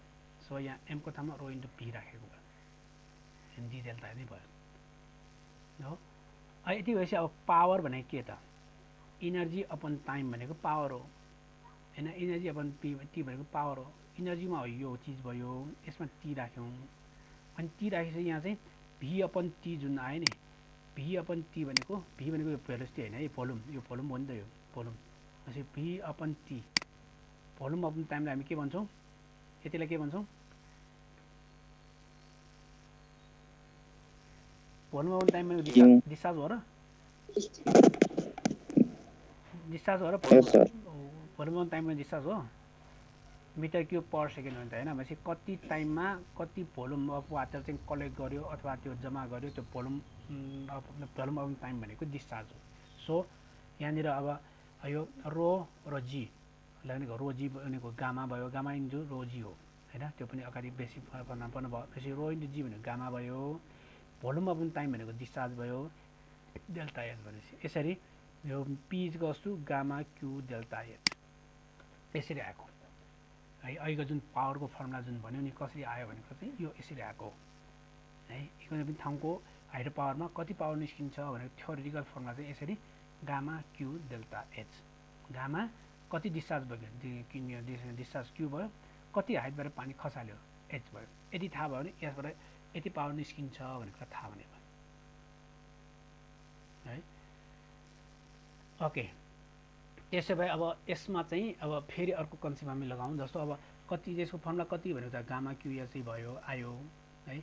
त्यो कुरालाई अर्को तरिकाले हेर्ने हो भने यो पानी चाहिँ जुन यो पानी यसरी बग्यो हैन, यहाँ बग्ने भयो, यहाँ बग्दाखेरि त तपाईँले काइनेटिक इनर्जी मात्र पनि हुनसक्छ, यसमा चाहिँ प्रेसर इनर्जी पनि हुन्छ। प्रेसर भनेको हाइड्रोलिक प्रेसर इनर्जी, हाइड्रोस्ट्याटिक प्रेसर हुन्छ नि, पानीले थिरेर आउने प्रेसर, त्यो पनि हुनसक्छ। भनेपछि यहाँ बग्दाखेरि के काइनेटिक इनर्जी हुन्छ कि प्रेसर इनर्जी हुने भयो है। सपोज तपाईँले कन्भर्सन गर्दाखेरि अब दुईटामा यदि काइनेटिक इनर्जी मात्रै भयो भने के हुन्छ अथवा प्रेसर इनर्जी भयो भने के हुन्छ भनेर हेर्न खोजेको हामीले फर्मुला कति हुन्छ, फर्मुला यो हो भनेको भर्खर हामीले हेऱ्यौँ, पावरको फर्मुला त यो हो। अब यसै पानी बग्दाखेरि त यहाँ काइनेटिक इनर्जी भएर पनि बग्न सक्ला, प्रेसर इनर्जी भएर पनि त बग्न सक्ला नि। भने काइनेटिक इनर्जी भयो भने त्यसो यसको यहाँको जुन टर्बाइन निकाल्ने पावर कति हुन्छ अथवा कुन फर्मुला हुन्छ भने हामीले हेर्न खोजेको भयो। होइन यहाँको कन्भर्सन गर्दाखेरि चाहिँ पोटेन्सियल के अरे प्रेसर इनर्जी भएर आयो भने चाहिँ यहाँ कति इनर्जी हुन्छ अथवा कुन फर्मुलाबाट यहाँ पावर निस्किन्छ। होइन यहाँ चाहिँ काइनेटिक इनर्जी पनि आयो, प्रेसर इनर्जी पनि आयो अरे, पार्सियली आयो अरे, कुनै एउटा 25%, एउटा 75% अथवा एउटा 25% द्वितीय अर्को 50% आयो भने पनि यहाँबाट कति पावर निस्किन्छ त्यो हेरौँ। सिम्पली यतिबाट यति हुन्छ भनेको त यहाँ आइसक्यो। अब यो केसलाई चाहिँ तपाईँले अब काइनेटिक इनर्जीमा जुन यो पानी छ नि पोटेन्सियल इनर्जी चाहिँ फुल्ली काइनेटिक इनर्जीमा कन्भर्ट भयो भने है कति पावर हुन्छ त्यो कुरा हेरौँ है। सपोज अब यहाँबाट यसरी निस्किँदा सबै पानी चाहिँ काइनेटिकमा कन्भर्ट भयो भने कति हुन्छ त्यो हेरौँ है। अब काइनेटिक इनर्जीको फर्मुला के हो कसैलाई थाहा छ, कसैलाई आइडिया छ kinetic energy? Okay, kinetic energy हो हाफ mv स्क्वायर, यो हो है, हाफ mv स्क्वायर। अब v स्क्वायर भनेको अघि पहिला यमलाई नै अघि रहेछ रो इन्टु भी गरेको भयो, भोल्युम हो, यो भी क्यापिटल भी भनेको भोल्युम हो है। त्यसै भी भनेको रुट ओभर 2gh हो जुन अघि हामीले निकाल्यौँ हैन। भी बराबर यसरी आएको, यो भी बराबर यो भयो, अनि के अरे एम बराबर रो इन्टु भी भनेको यसरी आएको भयो। त्यही कुरा चाहिँ यहाँ सब्स्टिट्युट गरेको भयो, यो छ यो सब्स्टिट्युट यसरी गरेको भयो। अब भीलाई पनि यहाँ सब्स्टिट्युट गरौँ, त्यसो गर्दा भी इक्वल टु अहिलेको फर्मुला यो हुँदा यसमा rho V equal to root over 2gh, root over 2gh भयो, अनि पावर 2 भएकोले यो रुट ओभर र 2 क्यान्सल गर्दा 2gh मात्रै भयो है, 2gh मात्रै भयो। त्यसपछि यो 2 यसरी क्यान्सल गर्दाखेरि यहाँनिर गामा यो 2 क्यान्सल भयो, गामा बाँकी भयो हैन, अनि जी क्यान्सल भएपछि यहाँ गामा भी अपन क्यू गर्दा क्यू भयो एच, भनेपछि गामा क्यू एच यसै बाँकी भयो है। भनेपछि यो माथिबाट यसै पोटेन्सियल इनर्जी जुन जम्मा भएको पानी चाहिँ बग्दाखेरि सपोज होल पानी चाहिँ काइनेटिक इनर्जीमा कन्भर्ट भयो भने पनि त्यसबाट आउने पावरको फर्मुला भनेको गामा क्युएस नै रहेछ। ठिक छ, काइनेटिक इनर्जीमा कन्भर्ट भयो भने पनि हाइड्रो पावर एभाइलेबिलिटी कति हुँदो रहेछ भन्दाखेरि गामा क्युएस नै आयो। अघि पनि गामा क्युएस नै आएको, यसमा पनि गामा क्युएस नै आयो भने पहिलो केस यो है। पानी बग्दा सबै पानी चाहिँ काइनेटिक इनर्जीमा कन्भर्ट भयो भने त्यसले निकाल्ने पावर भनेको गामा क्युएस जति हुन्छ त्यति निस्किँदो रहेछ भने पहिलो केस। सेकेन्ड केसमा चाहिँ केही भन्ला हो। ओके, अब सेकेन्ड केस सपोज अब पोटेन्सियल इनर्जी चाहिँ इन्टु प्रेसर इनर्जीमा कन्भर्ट। सपोज त्यसो अब यहाँबाट बगेको पानी जुन छ काइनेटिकमा होइन कि प्रेसरमा कन्भर्ट भयो भने के हुन्छ त त्यो हेरौँ है। सबै यहाँबाट बग्ने पानी चाहिँ प्रेसर इनर्जीमा कन्भर्ट भएर अहिले चाहिँ काइनेटिक इनर्जीमा कन्भर्ट भयो भने गामा क्युएस नै आयो। अब प्रेसर इनर्जीमा कन्भर्ट भयो भने के हुन्छ त्यो पनि हेरौँ है। प्रेसर इनर्जीमा कन्भर्ट भयो भने त्यसो कति हुन्छ त्यसलाई पनि हेरौँ। त्यो गर्दाखेरि प्रेसर इनर्जीमा पनि प्रेसर इनर्जी भनेको के अरे इनर्जी भनेको के हुन्छ अब फोर्स इन्टु डिस्टेन्स नै भयो। अघि नै भने नि इनर्जी भनेको वर्क डन हो, वर्क डन भनेको फोर्स इन्टु डिस्टेन्स। हाइड्रोस्ट्याटिक्स फोर्स, यो प्रेसर भनेको चाहिँ हाइड्रोस्ट्याटिक्स फोर्स भनेको खोजेको, प्रेसर भनेको खोजेको है। प्रेसर इन्टेन्सिटीको फर्मुला के? प्रेसर इन्टेन्सिटीको फर्मुला फ्लुइडमा पढेको स्मल पी इक्वल्स टु के हो कसैलाई थाहा छ? गामा इन्टु एच होइन, गामा अथवा ओमेगा यो हो कि होइन? खै थाहा छ कि छैन? त्यसपछि टोटल प्रेसर कति त अब टोटल हाइड्रोस्ट्याटिक प्रेसर कति त अब भन त। प्रेसर इन्डेक्स यो हो भने टोटल हाइड्रोस्ट्याटिक प्रेसर कति? खै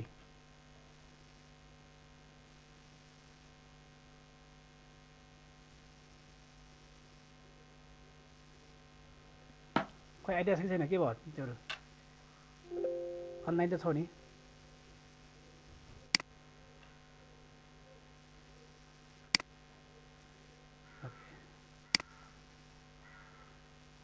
लस एन्जल्स छ। ओके, आइडिया छैन?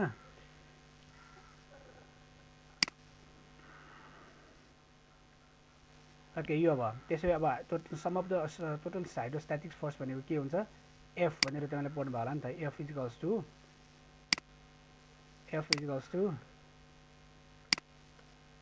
फ्लुइडमा अघि हाइड्रोलिक्समा पढ्नु, हाइड्रोलिक्समै जस्तो लाग्छ, इक्वल्स टु के हुन्छ?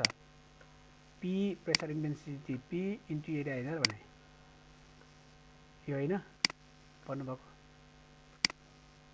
एरिया यो भयो है। अब यही चिजलाई याद गरेपछि यो यसमा अब हेरौँ यसरी hydro power availability pressure energy upon time भनेको इनर्जी भयो, पावर भयो। त्यसपछि एफ इन्टु यल भनेको डिस्टेन्स ट्राभल गर्ने अपन टी है। यो इनर्जी अपन टी भनेको पावर, एफ इन्टु यल अपन टी। अब एफ भनेको यो भयो क्या, यो हाइड्रोस्ट्याटिक फोर्स भयो कि त्यो भनेको P small P into area भयो। स्मल पी भने फेरि के गामा इन्टु एच हो नि, त्यसैले gamma into H into area into L upon T. अनि यहाँ चाहिँ एरिया भनेको फेरि यसमा यो एल इन्टु ए, यो ए इन्टु एल भनेको के भयो त अब भोल्युम हो। भोल्युम टाइम भनेको क्यु होइन। यसरी त्यो हिसाबले यसरी अब यो पोटेन्सियल इनर्जी जुन छ तपाईँले फुल्ली प्रेसर इनर्जीमा कन्भर्ट भयो भने पनि यसबाट निस्किने पावर भनेको गामा क्युएच नै रहेछ भनेपछि अब हो यो होल पानी चाहिँ जुन पोटेन्सियल इनर्जी त्यो काइनेटिकमा कन्भर्ट भए पनि यही नै भ्यालु, प्रेसर इनर्जीमा कन्भर्ट भयो भने यही नै भ्यालु हुँदो रहेछ भन्ने। पावर हाइड्रो पावरमा चाहिँ पावरको के अरे पानीको पावर हाइड्रो पावरको कति हुँदो रहेछ पावर भनेर निकाल्नु पऱ्यो भने सबैमा फर्मुला चाहिँ गामा क्युएच नै रहेछ है। अब 50% हाइड्रोलिक्स हाइड्रो पावर के अरे pressure energy, 50% kinetic energy, half गर्नुहोस्, आखिरमा आउने यही नै हो। त्यो हिसाबले हाइड्रो पावरको पावर निकाल्ने फर्मुला भनेको पी इक्वल्स टु गामा क्युएच हो। ठिक छ। Theoretical power available in the hydro power plant is this one. यो तरिकाले यति हो भने यो फर्मुला निकाल्ने भयो। ल यहाँसम्म केही छ? तिम्रो सुनसान भयो। हेलो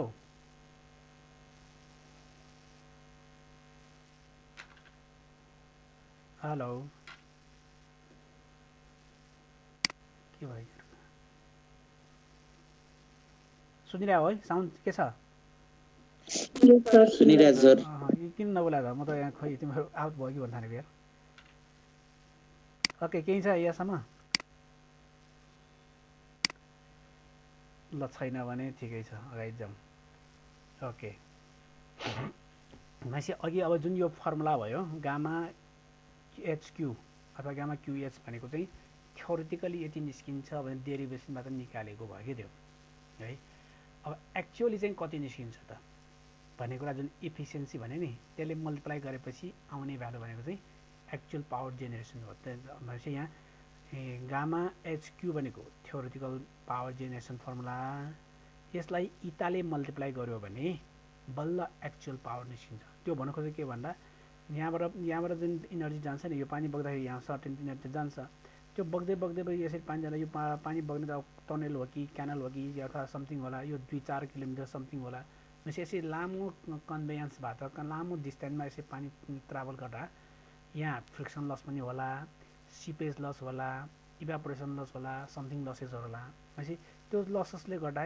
यहाँको इनर्जी र यहाँको इनर्जीमा चाहिँ फरक बनेको भने यसै बाटोमा जुन यो फ्लो हुने ठाउँमा छ नि फ्लो हुने ठाउँमा लसेसहरू घटेर आएपछि जुन घट्छ त्यो लस हुन्छ त्यसलाई वाटर कन्भेयन्स लस भन्छ भनेपछि यो लस घटाएर आएको भ्यालुलाई चाहिँ इफिसियन्सी भन्छौँ अथवा वाटर कन्भेयन्स इफिसियन्सी भन्छौँ त्यसले मल्टिप्लाई गरिसकेपछि यो ठाउँको इनर्जी आउने भयो है भनेपछि अब यसरी यो ठाउँको आउँदाखेरि यो वाटर कन्भेयन्स इफिसियन्सी चाहिँ लसेस जुन घटाएर आएकोलाई हामी नेट हेड पनि भन्छौँ अथवा त्यहाँबाट लसेस जुन त्यो जुन यो इफिसियन्सी त्यसलाई वाटर कन्भेयन्स इफिसियन्सी भन्ने भए एउटा इफिसियन्सी आउने भयो त्यसपछि त्यो इनर्जीले यसमा ठोकिने भयो टर्बाइन घुम्ने भयो टर्बाइन घुमेपछि यहाँबाट जेनेरेटरको थ्रु हुँदै इलेक्ट्रिसिटी निस्किन्छ भने यो मेसिनलाई घुमाउनलाई जुन इनर्जी दिन्छौँ त्यो इनपुट इनर्जी भयो अनि मेसिनबाट जुन बाहिर आएको अर्को इनर्जी छ इलेक्ट्रिकल इनर्जी हुन्छ नि यहाँ निस्किने इनर्जी र यो इनपुट पानीले दिएको इनर्जी जुन छ त्यो इनर्जी चाहिँ फेरि बराबर हुँदैन इनपुट इनर्जी र आउटपुट इनर्जी एउटै हुँदैन अथवा इनपुट र आउटपुट चाहिँ एउटै हुँदैन कुनै पनि मेकानिकल इक्विपमेन्टमा अथवा कुनै पनि मेसिनरी अहिलेसम्म 100% इफिसियन्सी हुने मेसिनरी डेभलप गर्न सकेकै छैन भने यो इनपुट र यहाँ इनपुट इनर्जीबाट यसरी आउटपुट इनर्जीमा कन्भर्ट हुँदाको जुन यहाँ लसेस छ त्यो लसेस घटाएर आएको भ्यालुलाई हामी इफिसियन्सी भनेपछि त्यसलाई हामी टर्बाइन इफिसियन्सी अथवा जेनेरेसन इफिसियन्सी भन्छौँ भने यसरी इलेक्ट्रिसिटी जेनेरेट गर्नलाई लाग्ने इफिसियन्सी जुन छ त्यो चाहिँ जेनेरेसन इफिसियन्सी टर्बाइन इफिसियन्सी भन्ने भयो अब यसरी यहाँ टर्बाइनबाट अथवा इलेक्ट्रिसिटी कति निस्किन्छ इलेक्ट्रिकल पावर कति निस्किन्छ निकाल्नु पऱ्यो भने वाटर कन्भेयन्स इफिसियन्सी र टर्बाइन इफिसियन्सी मल्टिप्लाई गरेर आएको भ्यालु भनेको त्यो दुईवटा भ्यालुले मल्टिप्लाई गरेपछि त्यो चाहिँ actual power generation through the turbine भन्ने भयो कि अब टर्बाइनसम्मको पावर जेनेरेसन निकाल्नु पऱ्यो एक्चुअल पावर निकाल्नु पऱ्यो भने यो इफिसियन्सी मल्टिप्लाई गर्ने जुन पावर निस्किन्छ त्यो भनेको एक्चुअल पावर भयो होइन फेरि अब कन्ज्युमरसम्म पावर कति पुग्छ घरमा कति पावर पुग्यो कन्ज्युमरसम्म कति पावर पुग्दो रहेछ भने निकाल्नु पऱ्यो भने फेरि यो जुन इलेक्ट्रिसिटी छ यो चाहिँ अब ट्रान्सफर्मर हुँदै यो ट्रान्समिसन लाइन 3 फेज तारहरूको थ्रु हुँदै यो पावर इलेक्ट्रिसिटी ट्रान्समिट गर्छ डिस्ट्रिब्युट गर्छ त्यसपछि कन्ज्युमरसम्म पुग्दाखेरि यो जेनेरेटरबाट जति पावर निस्किन्छ इलेक्ट्रिसिटी निस्किन्छ नि त्यति इलेक्ट्रिसिटी फेरि कन्ज्युमरसम्म पुग्दैन किन यो बिचमा लसेस हुन्छ यसरी कन्ज्युमरसम्मको पावर कति पुग्छ भने निकाल्नु पर्यो भने फेरि इफिसियन्सी त्यो ट्रान्समिसन इफिसियन्सी डिस्ट्रिब्युसन इफिसियन्सी भन्ने जुन छ त्यसले मल्टिप्लाई गर्नु पर्यो भने अब तपाईँलाई कन्ज्युमरसम्मको पावर निकाल्नु भएको डिस्ट्रिब्युसन इफिसियन्सी पनि मल्टिप्लाई गर्ने होइन जेनेरेसन टर्बाइनले जेनेरेट गर्ने पावरको मात्रै इफिसियन्सी निकाल्नुहुन्छ भने यहाँको इफिसियन्सी र यो कन्भेयन्सको इफिसियन्सी मल्टिप्लाई गर्ने त्यसपछि त्यो त्यहाँबाट आएको जुन भ्यालु छ त्यही एक्चुअल पावर हुने भयो यही मैले भनेको बुझ्नुभयो होला है तपाईँले टर्बाइनबाट कति पावर निस्किन्छ भन्यो भने टर्बाइन इफिसियन्सी र वाटर कन्भेयन्स इफिसियन्सीले मल्टिप्लाई गरेपछि जुन भ्यालु आउँछ that is the power generation through the turbine भयो अनि यदि एक्चुअल पावर अथवा practical power obtain from consumer भन्यो भने चाहिँ यो ट्रान्समिसन पावरले पनि मल्टिप्लाई गर्नुपर्छ है त्यति भन्न खोजेको भनेपछि टर्बाइनको मात्रै सोध्यो, टर्बाइनसम्मको इफिसियन्सीले मल्टिप्लाई गर्ने, कन्ज्युमरसम्म पुग्दाको पावर कति भनेर सोध्यो भने कन्ज्युमर यो जुन डिस्ट्रिब्युसन छ अथवा ट्रान्समिसन इफिसियन्सी हुन्छ त्यसले पनि मल्टिप्लाई गर्नु पर्यो है। यही भनेको छ, यसलाई त्यही भएर यो इटा भनेको ओभरअल इफिसियन्सी हो, त्यो भनेको इटा सी, इटा जी, इटा डी हो। इटा सी भनेको वाटर कन्भेन्ट इफिसियन्सी, इटा जी भनेको पावर जेनेरेसन इफिसियन्सी, इटा डी भनेको चाहिँ डिस्ट्रिब्युसन इफिसियन्सी भनेको, ठिक छ। यतिबाट आएको चाहिँ जुन छ त्यसलाई चाहिँ एक्चुअल पावर जेनेरेसन भन्छ। अब एक्जाममा कहिलेकाहीँ तपाईँलाई टर्बाइन इफिसियन्सी भनेर समथिङ देला हैन, तर अर्को चाहिँ वाटर कन्भेन्स इफिसियन्सी नदिइकन चाहिँ नेट हेड यति भनेर दियो भने तपाईँलाई वाटर कन्भेन्स इफिसियन्सी दिनु पर्दैन है। यो नेट ग्रस हेड यो माइनस यो गरेर आएको भ्यालु जुन छ त्यो चाहिँ नेट हेड भयो। त्यसमा यो कन्भेयन्स वाटर क्यारी हुने कन्भेयन्स हुन्छ त्यहाँको त्यसको इफिसियन्सीले मल्टिप्लाई गरिसकेपछि आएको भ्यालुलाई चाहिँ नेट हेड भन्छौँ क्या।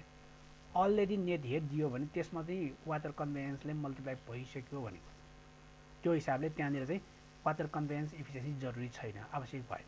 भनेपछि अब नेट हेड दिएको छ र टर्बाइन इफिसियन्सी दिएको छ भने टर्बाइनबाट एक्चुअलमा कति पावर निस्किन्छ भन्यो भने त्यही टर्बाइन इफिसियन्सीले मात्रै मल्टिप्लाई गरे पुग्यो। किन यो एच भनेको नेट हेड राख्ने, यो ग्रस हेड, यो एच बराबर ग्रस हेड भयो भने वाटर कन्भेयन्स इफिसियन्सी पनि चाहिन्छ। होइन यो एच भनेको नेट हेड हो भने वाटर कन्भेयन्स इफिसियन्सी त्यहाँ अलरेडी ग्रस हेडलाई मल्टिप्लाई भएर आएकोलाई नै नेट हेड भनेकोले के अरे कन्भेयन्स इफिसियन्सी चाहिँदैन है। बुझ्नुभयो कि म कन्फ्युज नहुनुहोस्। वाटर कन्भेयन्स इफिसियन्सी हुन्छ, जेनेरेसन इफिसियन्सी हुन्छ, डिस्ट्रिब्युसन इफिसियन्सी हुन्छ। ग्रस हेडलाई वाटर कन्भेयन्सले मल्टिप्लाई गरेपछि जुन भ्यालु आउँछ त्यो हेडलाई चाहिँ नेट हेड भन्छौँ। यो एचको ठाउँमा नेट हेड राख्यो भने अलरेडी त्यहाँ नेट कन्भेयन्स इफिसियन्सी हुँदैन, त्यहाँ इन्क्लुडेड भइसक्यो भन्ने कुरा भयो है। त्यतिखेर टर्बाइनबाट कति पावर निस्किन्छ भने राख्यो भने टर्बाइनको इफिसियन्सीले मात्रै मल्टिप्लाई गरे पुग्यो, इटा बराबर टर्बाइनको इफिसियन्सी मात्रै है। होइन यो पावर चाहिँ कन्ज्युमरसँग पुग्दा कति रे भन्छ भने टर्बाइनकोबाट आएको जुन पावर छ त्यसमा फेरि डिस्ट्रिब्युसन इफिसियन्सीले मल्टिप्लाई गर्नुपर्ने हुन्छ। प्रायः जसो एक्जाममा टर्बाइनसम्मको सोध्ला, कन्ज्युमरसम्म त सोध्दैन होला, तर घुमाएर सोध्यो भने त्यो पनि एउटै हो भनेको खोजेको। क्लियर छ यहाँसम्म?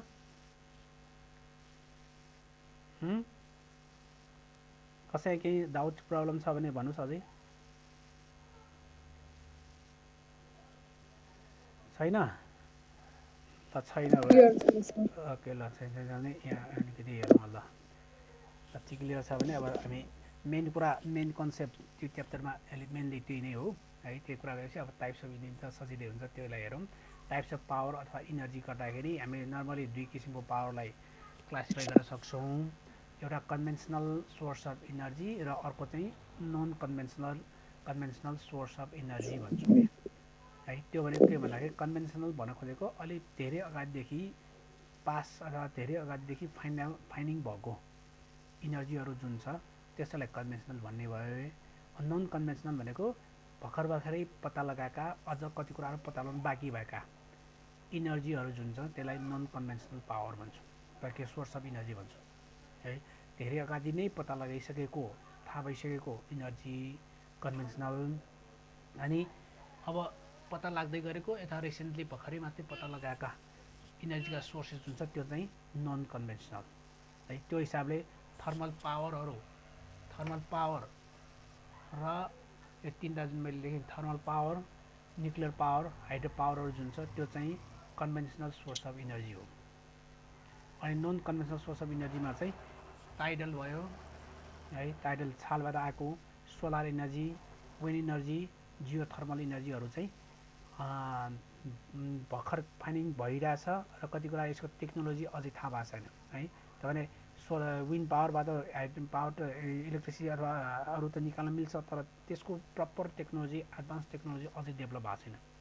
जस्तो हावा चल्यो त इलेक्ट्रिसिटी निस्किने भयो, हावा चलेन त फाइन नघुम्ने भयो, टर्बाइन नघुम्ने भयो, त्यस्तो केसमा के गर्ने भन्ने कुरा यसरी टेक्नोलोजी अझै डेभलप भएको छैन। त्यस्तै सोलरमा बिहान दिउँसो घाम लाग्यो, के अरे घाम लाग्यो इनर्जी आयो, राति त इनर्जी आएन भनेपछि त्यस्तो केसमा के गर्ने हो। त्यसरी त्यस्ता टेक्नोलोजीदेखि लिएर ती कुराहरू कति कुराहरू त्यो पावरै हो, इनर्जीको सोर्सै हो भन्ने कुराहरू कन्फर्मेसन हुन बाँकी अथवा कन्फर्म यसरी निकाल्न मिल्छ भन्ने कुरा कन्फर्म हुन बाँकी, फाइन्डिङ हुन बाँकी भएको सोर्सेसहरूलाई चाहिँ non conventional sources of energy भन्छौँ है।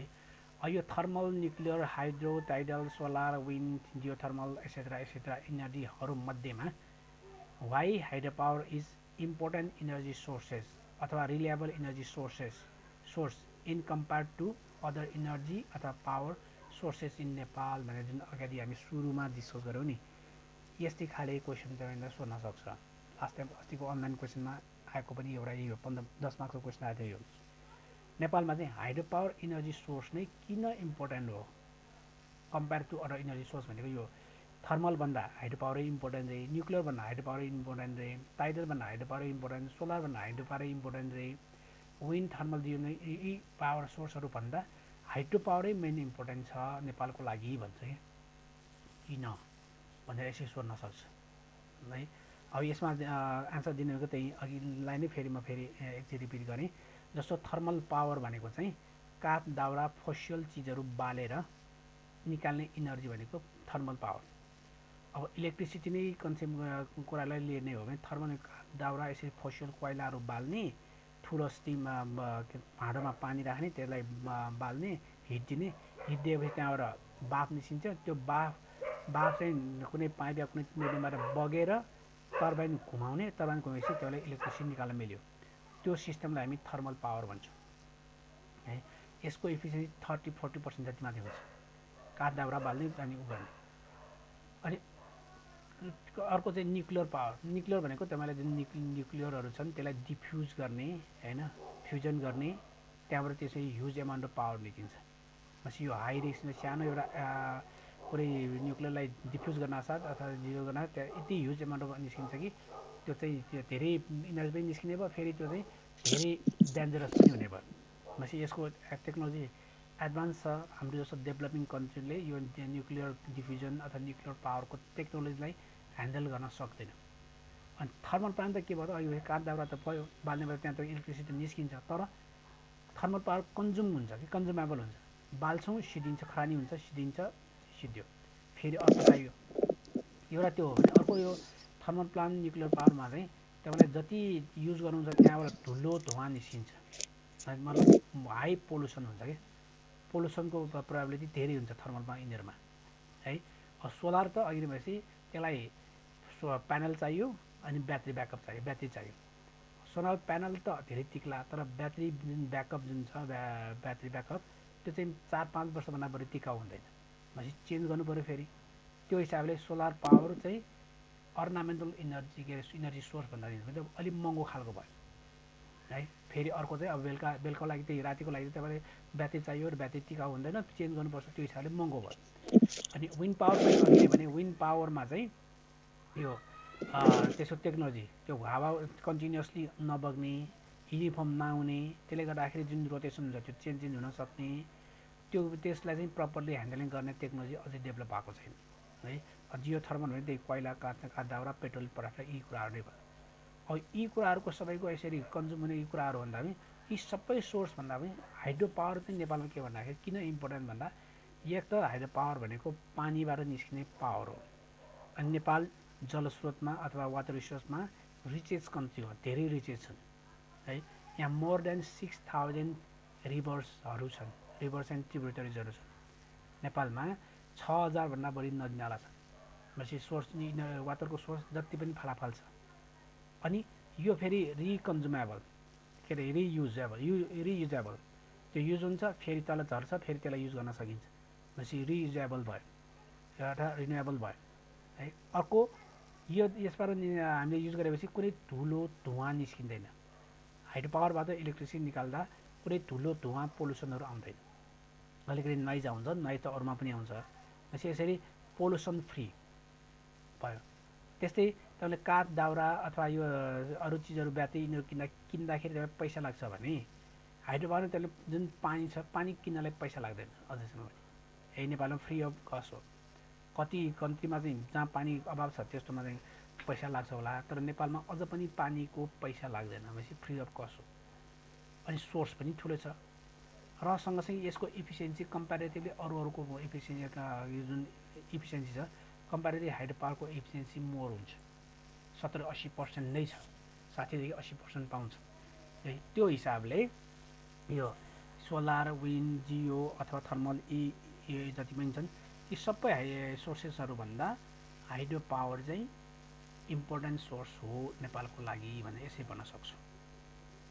ठिक छ, यो क्वेसन आयो भने यो तरिकाले एन्सर गर्ने। वर्ल्डको अब फर्स्ट हाइड्रो पावर कुन हो त? ल हाइड्रो हिस्ट्रीतिर जाउँ, हामी डेभलपमेन्टमा जाउँ।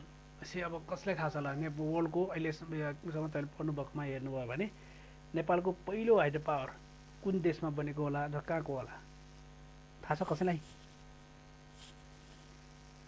Which one is world first hydro power? Idea छ कसैलाई? छैन भने यहाँ हेर्नुहोस्, वर्ल्डको फर्स्ट हाइड्रो पावर भनेको वासिङटनमा बनाएको हो। यो अमेरिका वासिङटनमा चाहिँ फक्स रिभर इन एप्पलटन भन्ने ठाउँमा चाहिँ वासिङटनमा 1882 मा डेभलप गरेको फर्स्ट हाइड्रो पावर है। यो फक्स रिभरमा बनाएको हो, जसको क्यापासिटी 12.5 किलोवाट मात्रै थियो। सुरुमा 1882 मा डेभलप भएको वर्ल्डको पहिलो हाइड्रो पावर। एसियाको कुन चाहिँ होला त? ल पहिलो ल भन्नुहोस्, कसलाई आइडिया छ? एसियाको पहिलो हाइड्रो पावर कुन होला त? एसियाको पहिलो हाइड्रो पावर भनेको इन्डियाको पहिलो हाइड्रो पावरै हो। कुनै बेला नेपाल नै हो त्यो, कहाँ होला त्यसो भए? खै सुनिरहेको होइन मैले, अब तपाईँको देखिन क्या, म स्लाइडमा छु, भन्नु त कसैले थाहा छ? एसियाको फर्स्ट हाइड्रो पावर के होला? कहाँको होला? के होला? ल कहाँ होला? इन्डियामा होला कि चाइनामा होला कि नेपालमा कि कहाँ होला? ल भन्नुहोस्। नेपालको फर्पिङ हो फर्स्ट हाइड्रो पावर एसियाको।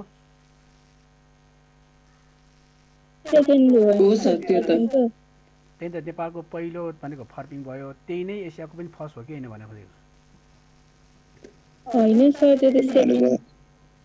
ओके, भनेपछि नेपालको वर्ल्ड एसियाको फर्स्ट भनेको इन्डियन हाइड्रो पावर नै हो, जुन बेला नेपालै थियो, दार्जिलिङमा थियो है। इन्डिया वाज इन 1887 मा दार्जिलिङमा पहिलो हाइड्रो पावर बनाएको छ, जुन एसियाकै पहिलो हाइड्रो पावर हो, जसको क्यापासिटी 130 किलोवाट हो है। यो दार्जिलिङको सिङ्गापोङ भन्ने ठाउँमा चाहिँ बनाएको, बेङ्गल भन्छौँ तर अब कुनै बेला नेपाल थियो होइन। त्यो ठाउँमा चाहिँ पहिलो हाइड्रो पावर, एसियामा पहिलो हाइड्रो पावरको रूपमा चाहिँ यो हाइड्रो पावर डेभलप भएको हो। यसको जसको क्यापासिटी 130 किलोवाट है। पछि वर्ल्डको चाहिँ यो फक्स रिभरमा बनाएको, युकेमा वासिङटन डिसीमा छ, वासिङटनमा हो। एसियाको चाहिँ इन्डियाको भन्नुहोस् या एसियाको भन्नुहोस्, पहिलो हाइड्रो पावर चाहिँ दार्जिलिङमा हो, सिन्द्रपोङमा